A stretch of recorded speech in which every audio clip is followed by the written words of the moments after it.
In a world where reputation often precedes truth, Jaime Lannister's transformation into the most honorable man in Westeros would begin as a quiet rebellion against the identity forced upon him.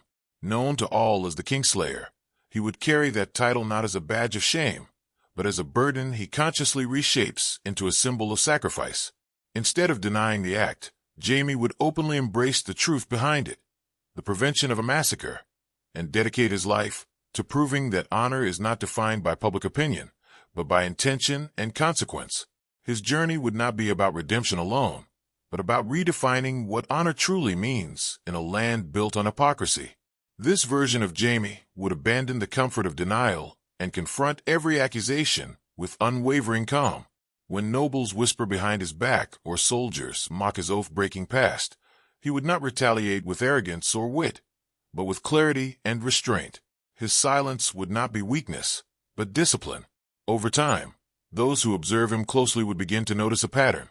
His actions consistently align with justice, even when it costs him power, influence, or personal safety.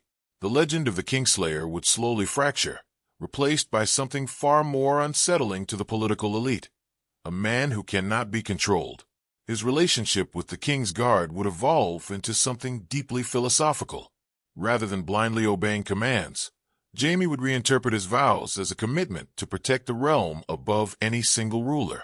This would place him in constant moral conflict, but instead of breaking him, it would refine him. He would become a living paradox, both loyal and defiant, bound by oath yet guided by conscience. Younger knights would look to him not as a cautionary tale, but as a mentor who embodies the courage to think beyond rigid tradition. Jaime's interactions with the small folk would also shift dramatically. Instead of remaining distant, he would actively seek to understand the lives of those his family once overlooked. Traveling through war-torn villages and famine-stricken regions, he would offer protection without expectation of reward. These experiences would ground him, shaping a form of honor rooted in empathy rather than pride. Stories of a golden knight defending peasants would spread quietly, carried not by bards in courts, but by the people themselves. His relationship with power would become increasingly strained. As a Lannister, he would still possess immense influence, yet he would treat it as a responsibility rather than a privilege. Refusing to exploit his family name for personal gain, Jaime would often stand in direct opposition to political schemes that harmed the innocent.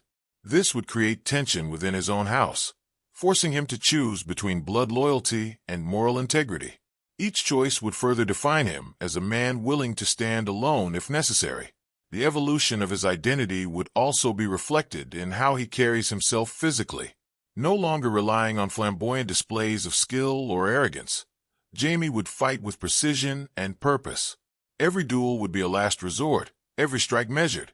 His legendary swordsmanship would remain intact, but it would serve a new purpose, not to prove superiority, but to protect those who cannot defend themselves. His golden armor would lose its symbolic vanity, becoming instead a reminder of the responsibility he bears. Jaime's internal struggle would remain a constant presence, shaping his every decision. He would often reflect on the man he once was, not with regret alone, but with a desire to ensure he never returns to that version of himself. This self-awareness would make him cautious, deliberate, and deeply introspective. Honor for Jaime would not be a fixed destination but a continuous process of self-examination and growth. His interactions with former enemies would further highlight his transformation. Rather than seeking revenge or dominance, Jaime would approach conflict with a desire for resolution. This would not always succeed, and at times it would even be perceived as weakness. Yet, in moments where violence seems inevitable, his refusal to escalate would stand out as a rare form of strength. Over time, even his adversaries would begin to respect his consistency. The court of Westeros would struggle to categorize this new Jaime Lannister. He would not fit into the traditional molds of hero or villain, making him unpredictable and therefore dangerous in the eyes of those who thrive on manipulation. His presence alone would challenge the existing power structures, forcing others to confront their own moral compromises. Ultimately, Jaime's journey toward becoming the most honorable man in Westeros would not be marked by grand declarations, but by countless small, deliberate choices. Each act of integrity, each refusal to compromise, would build a legacy far stronger than any title. In a land where honor is often spoken of but rarely practiced, Jaime would become its living embodiment. Jaime Lannister's transformation would deeply affect his most intimate relationships, particularly those built on shared ambition and secrecy. Where once his loyalties were unquestioned, his newfound commitment to honor would create fractures that cannot easily be repaired. Love, for Jaime, would no longer justify moral compromise. This shift would force him to reevaluate the foundations of his closest bonds, leading to painful but necessary confrontations. His relationship with his family would become a battlefield of ideology rather than swords. The expectations placed upon him as a Lannister would clash with his personal code, creating tension that cannot be resolved through negotiation alone. Jaime would find himself increasingly isolated, not because he is rejected, but because he refuses to conform. This isolation would test his resolve, pushing him to prove that honor is worth the cost of belonging. Romantic love would take on a more complex and restrained form in Jaime's life. Instead of being driven by passion alone, his relationships would be guided by respect, honesty, and mutual understanding. This would mark a significant departure from his past, where love often blurred the line between devotion and obsession. In choosing honor, Jaime would also choose clarity, even when it leads to heartbreak. His sense of loyalty would expand beyond individuals to encompass ideals. While he would still value personal bonds, they would no longer override his commitment to justice. This evolution would make him a more reliable ally, but a more difficult one to manipulate. Those who seek his support would quickly realize that it cannot be bought or coerced. It must be earned through alignment with his principles. Jaime's role in conflicts would also change dramatically. Rather than serving as a weapon for powerful figures, he would position himself as a mediator whenever possible. His reputation as a warrior would grant him authority, but his actions would redefine how that authority is used. He would become known not just for winning battles, but for preventing them. The emotional toll of this path would be immense. Jaime would carry the weight of every decision, fully aware that his choices often come at a personal cost. Yet, instead of allowing this burden to break him, he would accept it as an inherent part of living honorably. This acceptance would give him a quiet strength, one that does not seek recognition but endures nonetheless. Friendships would become more meaningful and more fragile.